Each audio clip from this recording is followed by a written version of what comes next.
satisfação que estamos aqui mais uma vez para estudar com você as Sagradas Escrituras. Eu cumprimento a cada um de vós com a graça e a paz de Deus nosso Pai, de nosso Senhor e Salvador Jesus Cristo. O estudo de hoje é o estudo número 65, que tem como título As Sete Igrejas. Hoje vamos abordar, dentro do livro do Apocalipse, o significado das sete igrejas, as cartas às sete igrejas. É um estudo composto por 20 perguntas e respostas, nas quais estaremos entendendo as questões envolvidas neste assunto. Eu convido a vocês que se coloquem de joelhos comigo para orarmos ao Senhor. Pai bendito, Pai amado, Criador do universo, exaltado por toda a eternidade seja o teu glorioso nome e o nome de seu Cordeiro Imaculado, nosso Senhor e Salvador Jesus Cristo. Somos gratos por podermos mais uma vez estudarmos as Sagradas Escrituras e suplicamos, Senhor, as tuas bênçãos. Dá-nos a compreensão correta da tua palavra. Te pedimos em nome de seu Filho unigênito, nosso Senhor Jesus. Amém, Senhor.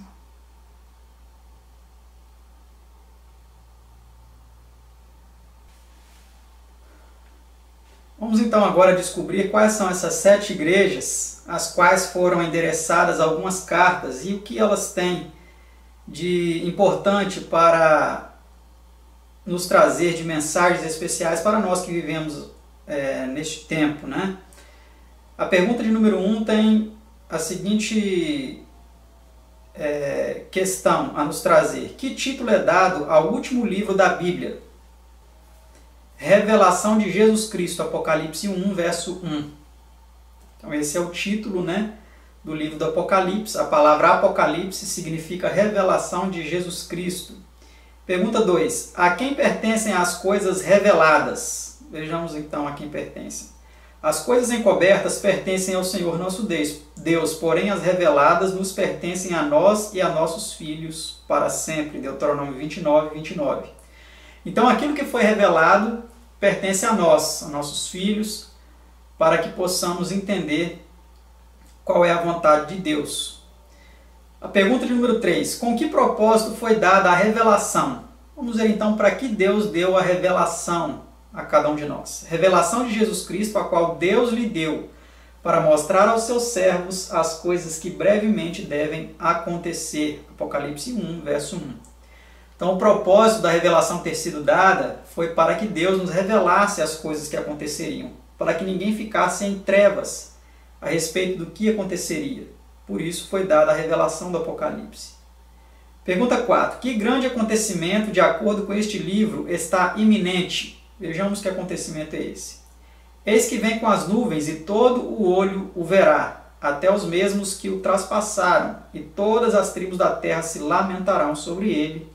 Apocalipse 1, versículo 7.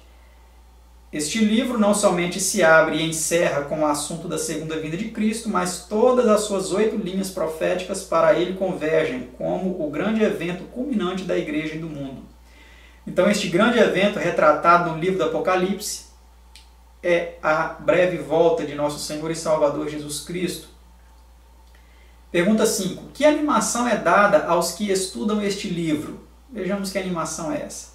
Bem-aventurado aquele que lê e os que ouvem as palavras desta profecia e guardam as coisas que nela estão escritas, porque o tempo está próximo. Apocalipse 1, verso 3. Então é dito que é bem-aventurado, né? Essa palavra bem-aventurado significa feliz. Feliz aquele que lê, aqueles que ouvem a palavra dessa profecia, mas não somente ler e ouvir, é necessário também guardar essas coisas, né? E não ignorá-las e não desprezá-las. Pergunta 6. A quem foi o livro dedicado? Vejamos então a dedicatória desse livro para quem foi. João às 7 igrejas que estão na Ásia. Apocalipse 1, verso 4. Então este livro ele foi endereçado às 7 igrejas que estão na Ásia, que nós vamos ver daqui a pouco quais são. Pergunta 7. Quais eram os nomes dessas 7 igrejas? Vejamos então qual o nome dessas igrejas. O que vês, escreve-o num livro e envia-o às 7 igrejas que estão na Ásia, a Éfeso e a Esmirna, e a Pérgamo e a Tiatira, e a Sardes e a Filadélfia e a Laodiceia. Apocalipse 1, versículo 11. Estas 7 igrejas e as mensagens que lhes são dirigidas aplicam-se a 7 períodos ou estados da igreja do primeiro ou segundo advento de Cristo. Sob esta representação emblemática das 7 igrejas da Ásia, diz Vitringa, no comentário compreensivo, o Espírito Santo delineou 7 diferentes estados da igreja cristã, que apareceriam em sucessão, estendendo-se até a vinda de nosso Senhor e a consumação de todas as coisas. Suas boas qualidades e defeitos são expostos, com admoestações, exortações e advertências especiais para cada uma, sendo tudo aplicável também à experiência cristã individual. Então nós vemos aí que essas cartas às 7 igrejas que estavam na Ásia, né? A Pérgamo, a Esmirna, a Sardes, Tiatira, Filadélfia, a Laodiceia, essas cartas não eram exclusivamente e unicamente para essas igrejas que estavam na Ásia, mas também para toda a cristandade que viria nas gerações posteriores, pois cada período da história estaria compreendido em uma especificação dessas 7 igrejas. Cada período desse compreendia uma fase, um período da história da igreja cristã na face da terra até a volta de Cristo. Vamos então entender um pouco melhor a respeito disso. Pergunta 8. Por que título é designado o primeiro estado da igreja? Então vejamos o primeiro período da igreja, qual é a designação dada a ele. Escreve ao anjo da igreja que está em Éfeso, Apocalipse 2, versículo 1. O significado de Éfeso é desejável e apropriadamente descreve o caráter e condição da igreja em seu primeiro estado, quando seus membros receberam a doutrina de Cristo na sua pureza e desfrutaram os benefícios e bênçãos dos dons do Espírito Santo. Isto se aplica ao primeiro século ou durante a vida dos apóstolos. Vejam-se as datas no esquema abaixo que mostra o início e o fim dos 7 períodos. Então aí nós temos nesse pequeno diagrama as 7 igrejas separadas aí da seguinte forma. Do ano 31, ano Domini, até o ano 100, é a igreja de Éfeso, que significa desejável. Do ano 100 até o ano 323 é a igreja de Esmirna, que significa cheiro suave. Do ano 323 ao ano 538 é a igreja de Pérgamo, período designado aí como Pérgamo, que significa elevação. Do ano de 538 a 1798 é o período da igreja de Tiatira, que significa contrição. De 1798 a 1833 é o período da igreja de Sardes, que significa o que permanece. E de 1833 a 1844, a igreja de Filadélfia, que significa amor fraternal. E de 1844 até o fim, ou seja, até a volta de Jesus, é a igreja de Laodiceia, que significa julgamento do povo. Então nós vimos aí rapidamente, de forma resumida, os 7 períodos da igreja cristã até a volta de Cristo, desde a igreja apostólica, ali no tempo dos apóstolos, até a volta de Cristo. O primeiro período aí, então, sendo denominado a igreja de Éfeso, que significa desejável, no qual ali foi um período de pureza, foi um período de muito fervor e muita dedicação à pregação do evangelho aí logo no primeiro período da igreja. Vamos para a pergunta 9 então. Depois de louvar essa igreja por suas obras, que repreensão lhe dirige o Senhor? Vamos ver então uma repreensão dada a essa igreja. Tenho, porém, contra ti que deixaste o teu primeiro amor. Lembra-te, pois, de onde caíste, e arrepende-te, e pratica as primeiras obras. Apocalipse 2, 4 e 5. O primeiro amor é o amor da verdade e o desejo de torná-la conhecida a outros. As primeiras obras são o fruto do amor. Tá certo? Então, essa foi uma repreensão dada à igreja de Éfeso, que ela deveria voltar ao primeiro amor. Né? Pergunta 10. Que nome é dado ao segundo estado da igreja? Vejamos então qual é a segunda igreja, então, o segundo período da igreja cristã. E ao anjo da igreja que está em Esmirna, escreve Apocalipse 2, verso 8. O significado de Esmirna é mirra, ou cheiro suave, e aplica-se ao período de tempo em que muitos dos santos de Deus sofreram martírio sob Roma pagã. Então, como você viu, esse período foi o período compreendido aí, então, na fase em que muitos cristãos sofreram perseguição e morte das formas mais brutais e cruéis possíveis, que foi o período de Esmirna, né? O período de perseguição aí sobre Roma pagã. Pergunta 11. Como se faz referência ao período final de tribulação da igreja? Vamos ver então. Nada temas das coisas que hás de padecer, eis que o diabo lançará alguns de vós na prisão, para que sejais tentados, e tereis uma tribulação de 10 dias. Ser fiel até a morte, e dar-te-ei a coroa da vida. Apocalipse 2, versículo 10.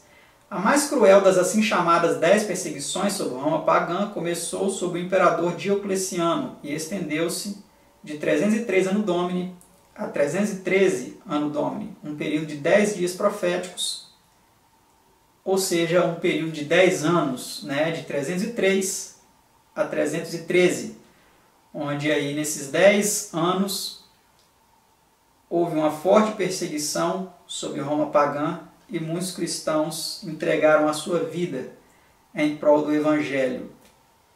Pergunta 12. Que nome é dado ao terceiro estado da igreja?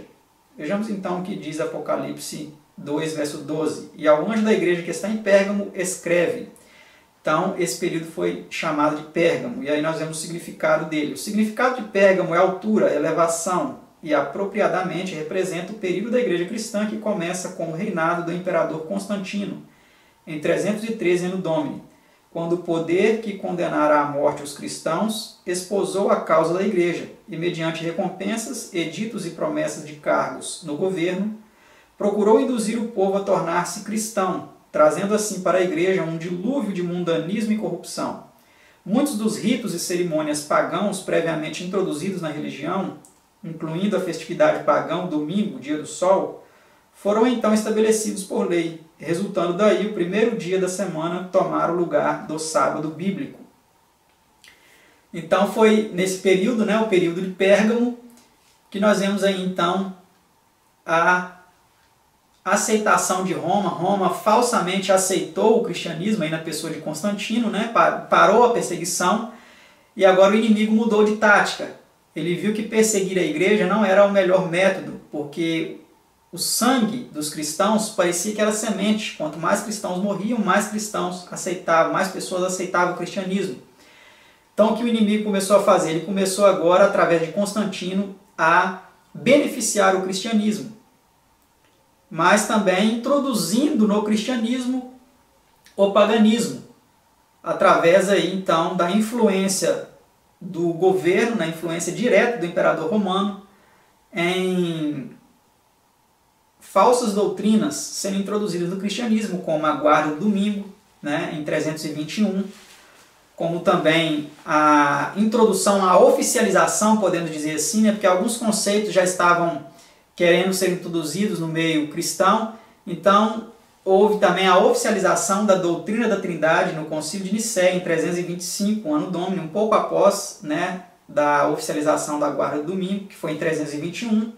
Em 325, no Concílio de Nicéia, houve a oficialização então da doutrina da Trindade. Então, nesse período, muitas doutrinas corruptas, podemos dizer, ensinamentos diabólicos, passaram a entrar no cristianismo. A perseguição cessou, mas eles começaram agora a destruir por dentro o cristianismo. Antes eles estavam tentando destruir de fora para dentro, fazendo um ataque de fora para dentro. Agora começou uma tática diferente, destruir o cristianismo de dentro para fora. Essa foi a astuta cilada satânica para perverter o cristianismo. Pergunta 13. Como foi louvada a fidelidade dessa igreja? Vejamos então. Conheço as tuas obras e onde habitas, que é onde está o trono de Satanás. E retens o meu nome, e não negaste a minha fé, ainda nos dias de Antipas, minha fiel testemunha, o qual foi morto entre vós, onde Satanás habita. Apocalipse 2:13. Antipas vem de duas palavras latinas, ante, oposto a, e papas, pai ou papa, e denota uma classe de pessoas que se opuseram à dominação papal com relação a Pérgamo. Ver nota a página 244, o estudo 60, a queda da moderna Babilônia, que nós já vimos alguns estudos atrás, né? Então nós vemos aí que mesmo nesse período, com o cristianismo sendo corrompido E aí houve também, neste período, pessoas que não aceitaram essa corrupção e que se mantiveram fiéis, preferiram sair, né, do círculo ali do cristianismo corrompido e viver a sua fé nas montanhas, nos lugares mais retirados, nas cavernas e nos lugares ermos da terra, para assim manter a pureza da sua fé incontaminada. Pergunta 14. Que título foi dado ao quarto estado da igreja? Vejamos. E ao anjo da igreja de Tiatira escreve, Apocalipse 2:18. Tiatira significa cântico de trabalhos ou sacrifício de contrição e expõe a condição do povo de Deus durante o longo e escuro período de 1260 anos, que começou com o estabelecimento da supremacia papal em 538 Anno Domini e findou com a queda desse poder em 1798. Vê as notas, as páginas 209 e 210. Durante esse tempo, milhões dos santos de Deus foram condenados à morte, do modo mais cruel que homens maus e demônios possam inventar. Cristo fez alusão a esse tempo em sua maravilhosa profecia relatada em São Mateus 24, nas seguintes palavras: porque haverá, então, grande aflição, como nunca houve desde o princípio do mundo até agora, nem tampouco há de haver. E se aqueles dias não fossem abreviados, nenhuma carne se salvaria. A tribulação dos 1260 anos foi abreviada pela influência da Reforma. Então nós vemos aí, né, que esse período de Tiatira foi o período em que reinou o período de supremacia papal dos 1260 anos, de 538 a 1798. E essa abreviação é dada aqui nos editores do livro Estudos Bíblicos, essa abreviação Tempo de Angústia, como sendo a influência ali no século XIV, né, volta de 1500 e alguma coisa, com a Reforma Protestante. Tá certo? Pergunta 15. Que promessa fez Deus aos perseguidos? Vejamos que promessa Deus fez a eles. Mas o que tendes, retende-o até que eu venha. E ao que vencer e guardar até o fim as minhas obras, eu lhe darei poder sobre as nações, e com vara de ferro as regerá, e serão quebradas como vasos de oleiro, como também recebi de meu Pai. Apocalipse 2, 25 a 27. Então Deus prometeu poder sobre as nações, né? Aqueles que fossem fiéis, que se mantessem fiéis a Ele. Pergunta 16. Por que nome é designado o quinto estágio da igreja? Vejamos então o nome da quinta igreja. E ao anjo da igreja de Sardes escreve, Apocalipse 3, verso 1. Sardes significa cântico de alegria, ou o que permanece. Um motivo de alegria naquele tempo era que a grande tribulação do povo de Deus estava no fim. Foi somente como resultado da reforma que alguns do povo de Deus subsistiram. Veja Mateus 24, 21 e 22 e a nota da pergunta 14. A igreja de Sardes estende-se desde o fim do poder papal, em 1798 Anno Domini, até o alvorecer do grande movimento adventista de 1833, que se assinalou pela queda das estrelas em 13 de novembro daquele ano, como fora predito por Cristo em São Mateus 24, 29. Então a profecia ela se cumpre exatamente, né, ao pé da risca. Cristo prometeu, né, que as estrelas cairiam do céu, do firmamento, né, e assim aconteceu, e esse período dessa igreja culminou com este evento também. Pergunta 17. Que nome amável é dado à sexta igreja? Vejamos que nome é dado a ela. E ao anjo da igreja de Filadélfia escreve, Apocalipse 3, 7. Filadélfia significa amor fraternal e se aplica à igreja durante a mensagem da hora do juízo. Vira a página 238, estudo 59, a mensagem da hora do juízo. Pergunta 18. Que palavras dirigidas a essa igreja mostram a proximidade do segundo advento? Vamos ver que palavras são essas. Eis que venho sem demora, guarda o que tens para que ninguém tome a tua coroa. Apocalipse 3, versículo 11. Então, aqui é falado claramente, né, que Jesus viria sem demora quando estivesse o período dessa igreja aqui, Filadélfia, né, e que eles deveriam guardar sua coroa, guardasse o que tinham, né, a sua fé, para que ninguém tomasse a sua coroa. Penúltima pergunta deste nosso estudo, pergunta 19. Qual é a mensagem de Cristo para a última igreja? Vamos ver que importante mensagem ele tem para esta igreja. A última igreja, o período que nós vivemos hoje. E ao anjo da igreja de Laodiceia escreve: conheço as tuas obras, que nem és frio nem quente. E aí tem mais algumas coisas antes, né? Mas nós colocamos aqui de forma resumida. Como dizes, rico sou e estou enriquecido, e de nada tenho falta, e não sabes que és um desgraçado e miserável, e pobre e cego e nu. Aconselho-te que de mim compres ouro provado no fogo, para que te enriqueças, e roupas brancas, para que te vistas, e que unjas os teus olhos com colírio, para que vejas. Eu repreendo e castigo a todos quantos amam. Sê, pois, zeloso e arrepende-te. Apocalipse 3, 14 a 19. Então nós vemos aqui o triste quadro da nossa última igreja. Uma igreja que se acha rica, que se acha próspera. Muitos aí estão pregando prosperidade, não é mesmo? Muitos acham que não precisam de mais nada, que o conhecimento que eles já têm das Escrituras já é o suficiente, que eles não precisam aprender mais nada. E é dito a essa igreja: vocês não sabem que vocês são miseráveis, desgraçados, pobres, cegos e nus. Que palavras duras são destinadas a essa igreja. E o conselho de Deus para ela é que ela comprasse o ouro verdadeiro da fé e do amor, que ela comprasse vestes brancas para cobrir a sua nudez, a vergonhosa condição espiritual em que ela vive, e também que ela comprasse colírio para ungir os olhos e ver a sua real condição, o verdadeiro discernimento do Espírito, para compreender o seu estado. Vejamos aí um pouco mais nessa nota o que é dito a respeito dessa igreja. Laodiceia significa julgamento do povo, ou segundo Cruden, um povo justo. Esta igreja existe no tempo do juízo e da proclamação das finais mensagens que precedem a segunda vinda de Cristo. Ver Apocalipse 14, 6 a 16 e estudos as páginas 238 a 252. Os estudos 59, 60 e 61 que nós já vimos. Este é um tempo de muita profissão de fé, mas pouca religiosidade vital e verdadeira piedade.